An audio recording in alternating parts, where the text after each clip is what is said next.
Alrighty guys, this is my Suzuki Wagon R Wide. This is a 1998. This is the MA61S. This is not a K car because it is wider. It also has a 1-liter engine, therefore not a K. But what is this? Is this a minivan or is this a hatchback? I had a debate about this with my friend and we were talking about it. He thinks it's a minivan and I think it's a hatchback. So I call it a hatchback because it doesn't have slidey doors and the hatch is the back. There you go.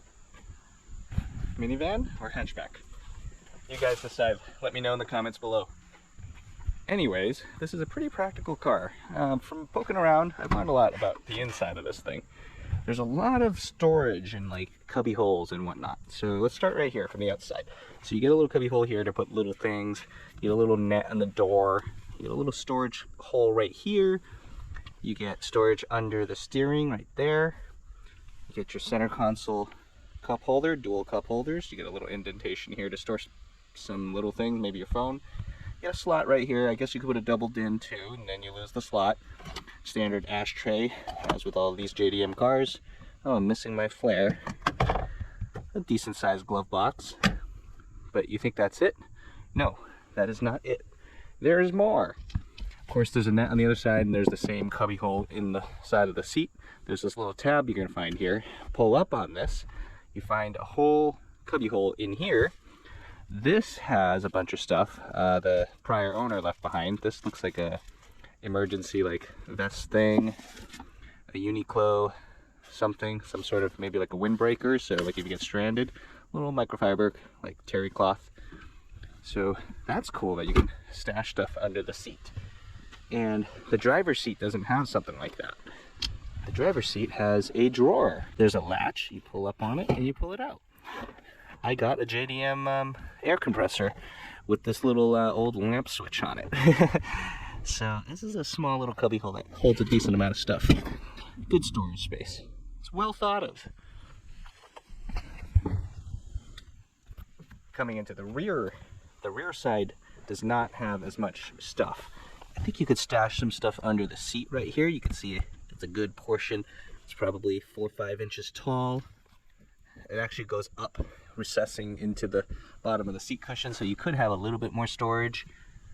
Nothing on the door, not a real cubby hole anywhere. You got the standard seat pockets behind the seat, but that is it for the rear seats. Going further back behind the second row seats here, there's a decent amount of trunk space. There's a spare tire well. This is pretty good in here. There's a little bit of surface rust, not too bad. There's no rot or anything. Oh look, there's a film canister. The jack is here. Okay. But this is really clean in here. You gotta take the headrest out. But with the headrest removed, the seat folds forward and it folds flat. It's pretty easy to do this stuff one-handed too. That's nice. There you go. This is a decent amount of space for storage with the seats folded down.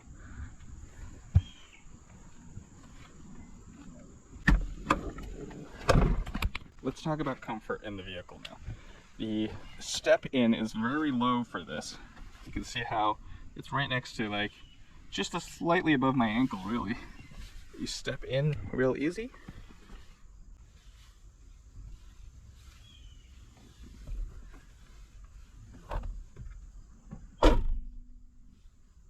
You get a decent amount of headroom in here. This is like 5 inches or so, maybe 4 inches. There's a massive handrail here. Why is it like this? Do they like hook like a cargo net around here or something for when you want to fold the seats down for storage? I have no idea. That's interesting because there are normal size handholds up here, but it's a little bit different for the back for some reason. Seats are pretty basic. You can see that this seat is where I would be sitting for driving. I'm 5'10"-ish. My knees are just touching the saggy flap, but I'm comfortable back here. The seats are really like for short people. The torso section is really low. I can increase the height of the headrest, but it's still well below my head. I guess this is like halfway above my head, but this is cool. I don't know. I've never been back here, so I don't know what it's like for ride comfort or whatnot. But obviously I've already driven the car and it handles pretty good. It's because it's a 1-liter engine. I don't know the engine specs. I believe it's a K10A. It's 4-cylinder, it's 1000 cc with the 5-speed manual. I mean, the thing moves. It keeps up just as well as any normal car here. One nice amenity that this car does have in the back, you get power windows. All these JDM cars, I've noticed they all come with the window rain guard. That's pretty cool. The Honda Z has it over there. The Jimny has it. The Mira has it. Both Miras have it. Well, the Dyna truck has it, but the Cappuccino, obviously, for obvious reasons, does not have one. Coming into the front now, we can see these are the original Suzuki mats. Cool. Come in. You get all your power window switches right there. You get all your poverty buttons, because we don't have those, but you get rear defrost, rear windshield wiper, rear windshield washer. Over on this side, there's also a blank button there. The fuel cap door is right here in the middle, right behind the gear shift, under the handbrake. In the center here, there's this Add Zest radio that somebody swapped at some point. You get your standard HVAC stuff. This one has AC. AC blows cold, that's nice. Does this tilt? No, this does not tilt. It's a fixed steering wheel. You get 2 horn buttons. It goes meep meep. This model does have airbags. You get a passenger front airbag and a driver's side front airbag. That's fancy. We're getting into the age of where even K cars, 1999 and up, they also have airbags, but this is not a K, and you know, the more up option cars, like full-size cars, they all had airbags or something at some point. I don't know the dates or whatever, but that's just how it works. You get your standard mirror, you get flappy things. Ooh, I haven't seen one of these in a long time. Oh, the driver doesn't get one. Okay, do these, I presume. Okay, so these do fold out. Cool. These are really flimsy. All right, this one has 120,940 kilometers right now. It drives pretty good. I do have a little issue with the transmission.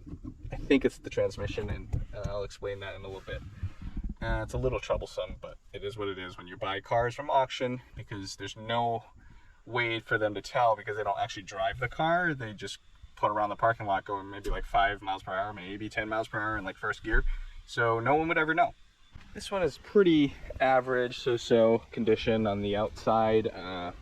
There's sun fade on the stuff. The paint is mostly intact. It's just kind of dusty and dirty right now. There's no cracks and stuff on the bumper. There's that. That's not great. There's like rust starting to show in certain spots, like just kind of at the edges where the paint isn't so good. Just like paint quality type stuff. Rust starting at the hinge.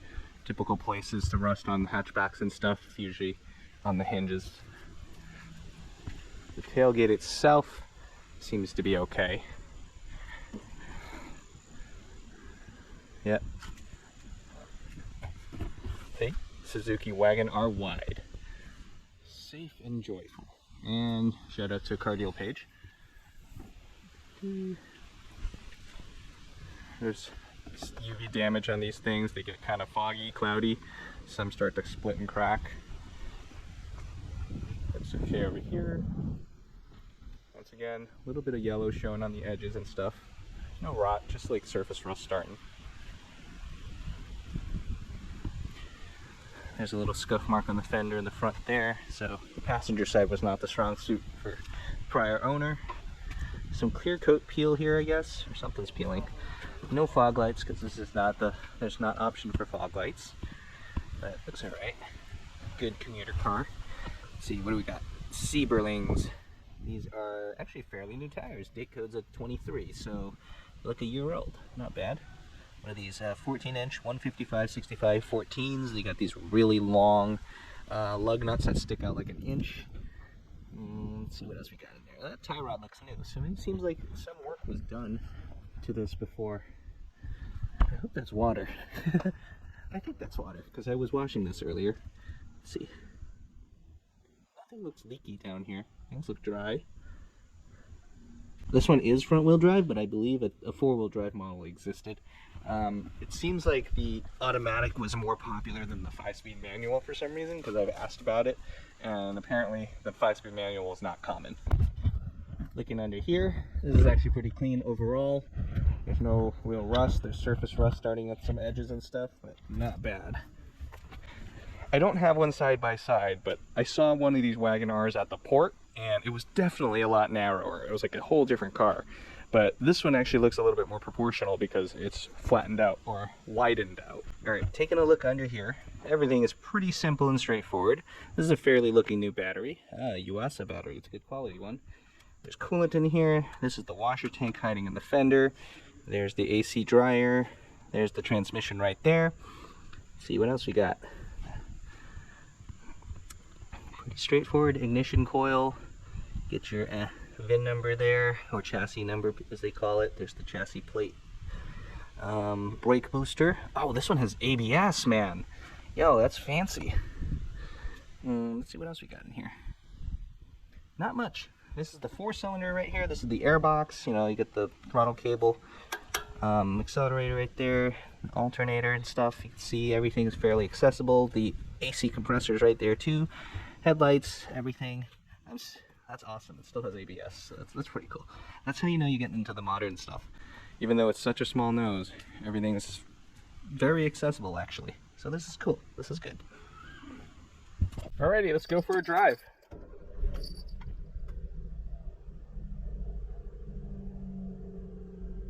Starts right up. Sounds pretty good.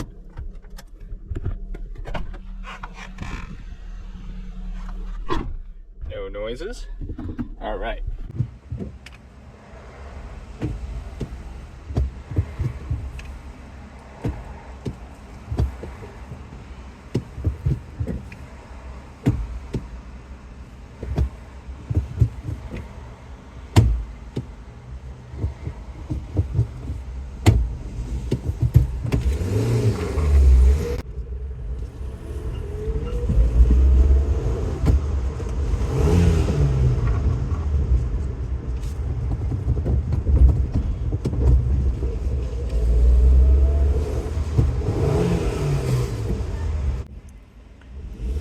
And now second gear doesn't misbehave anymore. I don't know why or how it happens to choose that it doesn't want to stay in gear. First, go. Second. And then right now it popped out. Ooh. Yeah.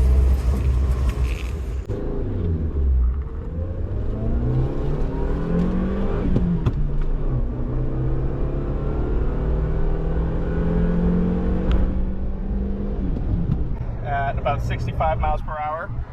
I am at just under 4,000 RPM. This car definitely can keep up with traffic, regular use, and everyday stuff. It's just a normal everyday car. Yeah, I could see this being used as a pretty good like beater daily. It's cheap. It's a fully functional car. It has everything that you would need in a car to get you from A to B. And it's a little bit quirky looking. It reminds me of like a weird like, what animal is this? It's like a little huddle thing. I don't know. I can't think of what it is. I'll show you. I mean, what does this thing look like here? But it's definitely different than anything here. It's more unique than your run-out-the-mill, you know, Camry that everybody has, Corolla and stuff. So it stands out. It's right-hand drive. You can get in and out fairly easily. It's a very cheap car that you can get. There's good storage in the back for you to carry some stuff here and there. Once in a while, if you have a bunch of passengers, you can also load them up in there. This is actually a 5-seater. There is a center belt seat back there. Center seat belt. There's a center seat belt back there. So 5 people can fit in here. You can put around, and it's cool. Look at this. There's so much visibility around me. I can just see everything right now. It's almost like a fishbowl. Why did I buy this thing? This does not fit any of like the MO I get for any of the other Japanese cars I've been buying.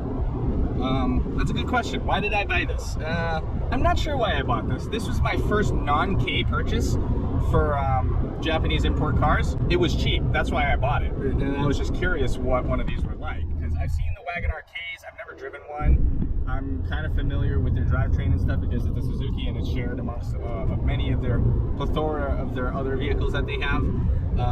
But I was just curious what a non-K Wagon R was like. And it looked kind of interesting. But once again, it boiled down to I was able to get this cheap. So that's why I was like, all right, it's worth risking a small amount of money just to be able to try out a random car like this. And then, you know, if I like it, I'll keep it. Worst case, I'll sell it. So, you know, it is what it is. So right now I'm in the stage of, oh, I'm gonna sell this because I don't need this thing. Logistics problems with the carrier truck and the Mira and the Honda Z and stuff, that the things that arrived that should have been here like months ago. There was no ship that would take the carrier truck because it was too big. It was 8 meters long, and that was too long for the carriers that take this stuff. And it just delayed it by months. Like, I should have had that. I bought that in like April. And then it's August now. It's almost end of August. So it was 4 months ago. I should have probably had it 2 months ago. And you know, things happen. It is what it is. Everything kind of showed up at the same time. So I don't really have space nor time for this thing. It's a decent car. You can drive it as is. I mean, it'll be fine. It's just kind of an annoyance, but I'll see if I can sell it like this.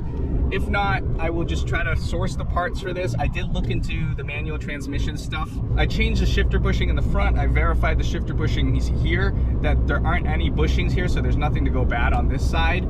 Outside, the ring bushing was torn on the upper one. I replaced it, and luckily, the part that I make for the Suzuki car, the Autos MA61, it's the same exact shifter bushing that goes into that hoop on the shifter cable. There are 2 models of these Wagon Rs. One had like levers and with a bushing at the end, and then there's this one with a shifter cable. So I lucked out. I got the one with the cable, and my bushing fit perfect in there, so I didn't have to remake anything. I just had one in stock. I just kind of threw it in there. That made the shifting a lot better. It made the whole popping out of gear issue a bunch better, but it didn't fix it. It definitely, a bushing won't fix this. So I've looked into getting a transmission, or getting the parts inside and dismantling the transmission and like fixing like rebuilding the tranny basically. I've looked into this. I spoke with Tomohiro at a Japan auto parts shop. I asked him, hey, I have an MA61S. Do you think you could source me a 5-speed manual transmission somewhere? And he says, ooh, those aren't that common to come across because not many people bought this in a manual. So that's very interesting to know. I always just thought like manuals were just common everywhere, but I guess in this particular car, the automatic is more favorable. Why? I have no idea. But searching like Yahoo auctions and stuff, I'm hoping somebody has like a spare transmission that they're selling from like a junk car or something. No, there's just automatic transmissions for days, and then there's rebuilt automatic transmissions too. And I'm like, okay, well, I'm not gonna auto swap this thing because that's a whole plethora of project that I don't have time for. So I am able to buy the internals. At worst, I could pay a shop to do it. You know, it's not that bad. But then it'll just take longer. I have to sink more money into it first. So I'm gonna see if I can just sell it as is first. Hopefully I don't lose a bunch of money on this. You know, that seems to be a pattern right now. Everything I've been doing, because anything that I could make money on, I end up keeping, and then like other random things I keep doing, and I don't make money. So yeah, that's a problem. But I think that's enough ranting about that situation there. So I do like it. It's fun, but I just don't, unfortunately, I don't have room for it. You saw my situation in the driveway.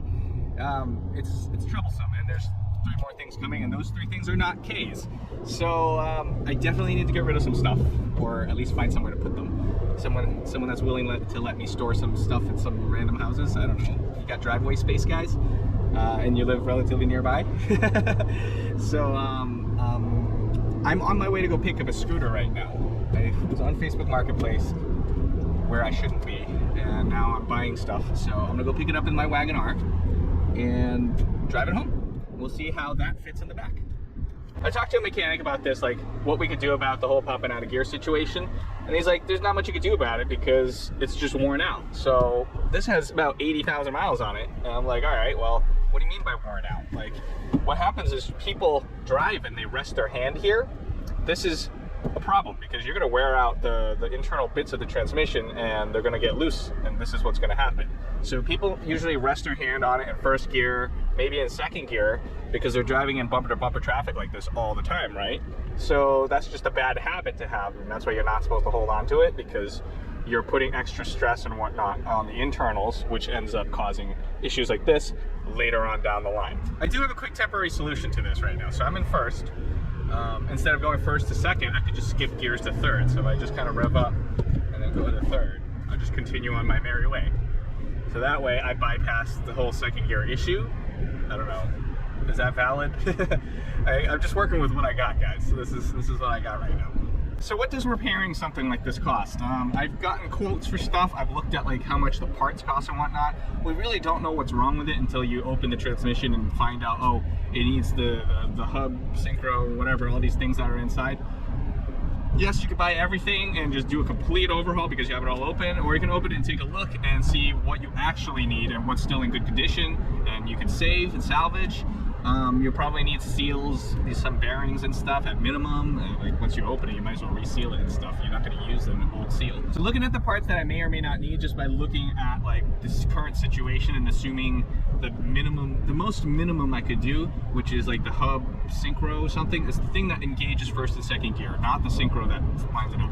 So that part is about $180 or so. So probably like $200-ish for me to get just that. That is the part that is popping out of gear. So that's worn, that's what needs to be replaced. That's number one. Then I need all these different bearings and seals and whatnot. So let's just like call it miscellaneous, like another $100 for all those extra pieces and whatnot. So right off the bat, I'm looking at about $300 in parts. That's assuming it's just that one piece. There's also like more other bits and pieces in there that I could get. So let's just say south of, if I want to go a little bit beyond the actual issue, then we're looking at maybe like $400, $500 in like parts. And then if I want to do like a whole overhaul, we're probably looking at like $1,000 in parts. Yeah, you see, I'm saying parts right now. So there's also labor. Who knows how much labor it will take, because we don't have like a manual. People aren't familiar with doing this stuff here. See, and that's unfortunate. So I'm thinking like, maybe in the future, I'm wondering if there's like some way to get these cars test driven or something, like where you can actually get it up to speed enough to gear to higher gears to figure out there's something wrong with them. That way I can have them serviced in Japan and not have to deal with it here. And afterwards, it is what it is. So I'm gonna figure it out. I'm working with my mechanic. He's looking at it. He's willing to work on it. He says he's done this stuff before where you can take the transmission out. But let's just say like what, like $80, $100 an hour, right? And then he's gonna put 5 hours into this. That's still like $500 again. So the repair could potentially cost me $1,000. It's not that bad. So I would rather not if I don't have to, but it sucks. It is what it is, and that's what happens when you buy cheap stuff without like without really considering these little things. These are the little things that may come and get you, but it's still a good car. I just wish that there were more transmissions. I could just buy a transmission and just drop the whole transmission in, because it's unlikely a different one was worn out like this. Maybe I'll just keep searching the junkyards. I'll call around like my contacts in Japan, see if they find like a whole transmission or something, and they can just send it over to me. Because then maybe we're looking at like $600 for like a used transmission or something, right? That's not too bad. Like I've gotten a whole used transmission for my AZ1 Kara. I paid $285 for it. Was it $385? $385. It was shipped to my door from Japan. So commission, packing the thing, domestic shipping, the transmission itself, and international DHL shipping. Oh look, DHL. So transmission showed up at my house 4 days later. I paid a grand total of $385. So something like this should be even cheaper than an AZ1, but apparently it's not common, so I don't know, good luck to me. Alright, I picked up that scooter I bought. It's back there. I'll show you guys later when I get home, but I've been driving this car in bumper-to-bumper traffic for a while now, so I've been bouncing between first and second gear the whole time. I guess the issue is really not that bad now that I've like been using it. I mean, it's certainly an annoyance in certain cases where it pops out, and I'm trying to figure out how exactly to make it pop out because it's not consistent. But the easiest way to do it is put it in second gear, accelerate, and let off the throttle abruptly. And then I guess the pressure of the gears being pushed on or something, that's what pushes it out of into neutral. So, but just driving as is, normally and whatever, with this, it's not that bad. I guess this is not as big as an issue as I thought, and if it really might be an issue, you just become the dude that was holding onto the shifter the whole time and just kind of hold on to it and keep it in place. And when your hand is there and kind of holding it, you don't even feel it trying to kick you. It just keeps the gear in place. So, is it a big deal? Maybe not as big as I thought it was going to be, but it certainly is an annoyance. I personally wouldn't like this. So I'm going to still see what I could do about it. I'm still searching for parts and stuff, whatnot, and see if I can just kind of fix this. Because it just bothers me. I don't like it. Works fine, but I don't like it. Alright, I bought this guy's scooter here. It's one of those cool Kurins. This is the G3 Pro. I got it for pretty cheap. It's pretty new actually. It doesn't have much mileage on it. I'll double check that, but the guy had an accident on it, so he had a bad time. Decided he doesn't want to ride it anymore, so here I am buying it off Facebook Marketplace. So anyways, this is the Suzuki Wagon R Wide. It actually drives pretty well. I drove it through bumper to bumper traffic. It was horrible because of traffic, but the car itself did very well. The shifter issue that I was talking about, it actually probably isn't that big of a deal, but it's still on my mind that I want to do something about it. So like, comment, subscribe. I'll see you guys next time.